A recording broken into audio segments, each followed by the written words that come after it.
presented by Monabik Music। चले शादी शादी चले शादी मिल तो ठंडी में जाई के मजा Singing by गौरव ठाकुर। पानी पानी दहिया हमर करे छे सरसर रे, पूरी बदनिया ठंडी में कांपे छे थर थर रे। तो चले ने मजा ले लेबे। बाबू सुना, पानी पानी दहिया हमर करे छे सरसर रे, पूरी बदनिया ठंडी में कांपे छे थर थर रे। मिलै में छे असगर में चढ़ाई के मजा, समझे सुनले जेना भैया तोहर लै छौ गेलु गाई के मजा भौ जाई के मजा काले शादी मिल तो ठंडी में रजाई के मजा जेना भैया तोहर लै छौ गेलु गाई के मजा भौ जाई के मजा काले शादी मिल तो ठंडी में रजाई के मजा। कुछ भी बोलते हो।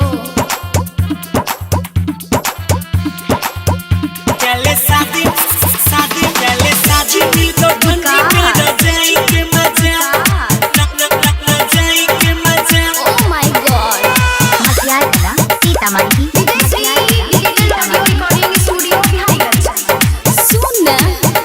रोजो करे छिके तनो पाई दवाई कोनो काम न करे। अपना सैया संगे सट के सुतई छै गे छौड़ी सब घरे घरे तब न ठंडी भागता। रोजे करे छिके तनो पाई दवाई कोनो काम न करे। अपना सैया संगे सट के सुतई छै गे छौड़ी सब घरे घरे तू ही लाले हमर अंगाराई के मजा।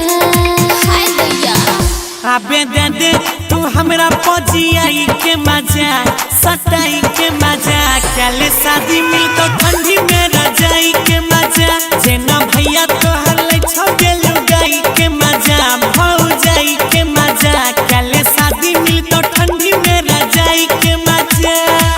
ट्राइयो त करे काले शादी शादी काले शादी मिल तो ठंडी में रजाई के मजा रजाई के मजा। Oh my God।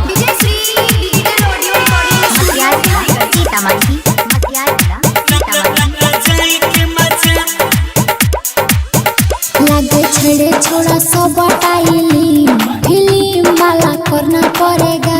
बनी जैते गेवे है वाला सीन जब तोरा ऊपर हम चढ़ेगा। कैसा सीन? उहे वाला लागे छड़े छोड़ा सब टाइली फिल्म वाला करना पड़ेगा। बनी जैते गेवे है वाला सीन जब तोरा ऊपर हम चढ़ेगा। गौरविया जनिक न छे जुदाई के मजा। समझ में आया? मल्लिक राकेश जैसे लेता है पढ़ाई के मजा फुसलाई के मजा करला शादी देंगे ठंडी में रजाई का मजा जैसे सन्नी भैया लेते हैं लुगाई का मजा पर जाई का मजा करला शादी देंगे तुमको भी लुगाई का मजा। लव यू सोना। ए दूर हो ना। Recording by Ajay star Bihar.